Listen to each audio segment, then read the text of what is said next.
A very good morning, dear students. How are you? I hope you all will be fine and safe at home. Students, I have already explained you chapter number 9, The Ugly Duckling in English Reader. Exercise of this chapter also we have done. Okay. Now today I am explaining word meaning and question answers of this chapter. Now firstly, word meanings. Number 1, clutch, CLUCH, clutch, and its meaning is group of eggs. जो बहुत सारे eggs रखे होते हैं उनके group को हम clutch बोलते हैं. Okay. Next is chirpy, CHIRPY, chirpy, and its meaning is cheerful, CHEERFUL, cheerful, बहुत खुश होना.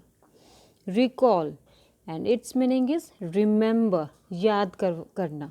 किसी भी चीज़ को अगर हम भूल जाते हैं हम कहते हैं ना हमें रिकॉल करा देना, रिमेंबर यानी कि याद दिला देना.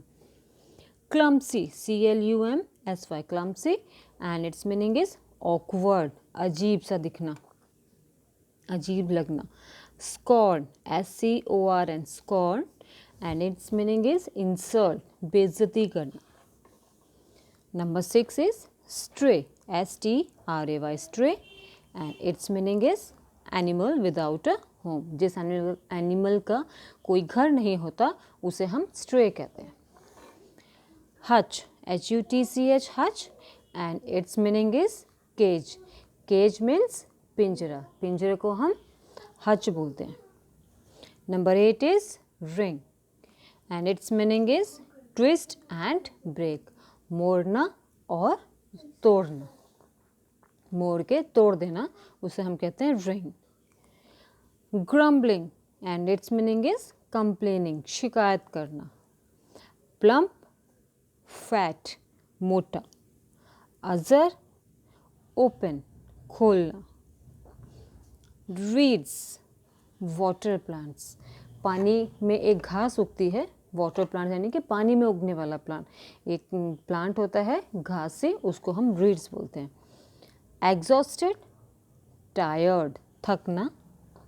सर्वाइव, स्टे अलाइव, जिंदा रहना,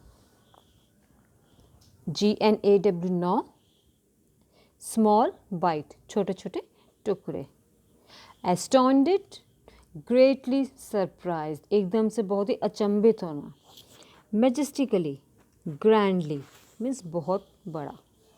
now come to the question answers. Question number 1, why was the duckling sad. वो डकलिंग जो था, छोटा सा डकलिंग था जो, वो उदास क्यों था. The duckling was sad because he was so ugly and no one liked him. Duckling उदास इसलिए था क्योंकि उसे पता था कि वो बहुत अगली है, गंदा है, कुरूप है, कोई उसको पसंद नहीं करता है ना. सो ही was so ugly and no one liked him. उसको लगता था कि उसे कोई भी पसंद नहीं करता, इसलिए वो उदास रहता था. Question number 2, what did he ask others. वो दूसरों से, दूसरे बर्ड से क्या कहता था. He asked the other birds if they knew of any duckling with grey feathers like his own. क्या वह दूसरे बर्ड से कहता था कि क्या तुमने मेरे जैसा कोई भी ग्रे फेदर्स वाला डकलिंग देखा है. Question number 3, who caught him and put him in hutch and why. Duckling को किसने पकड़ लिया था और हच इट मीन्स केज, पिंजरे में बंद कर दिया था. किसने पकड़ के पिंजरे में बंद कर दिया था, एंड वाई और क्यों. An old woman caught him and put him in hutch as she thought he was a stray goose. एक ओल्ड वुमेन, एक बूढ़ी औरत ने डकलिंग को पकड़ लिया था और हच इट मीन्स केज में बंद कर दिया था. एज शी थॉट, क्योंकि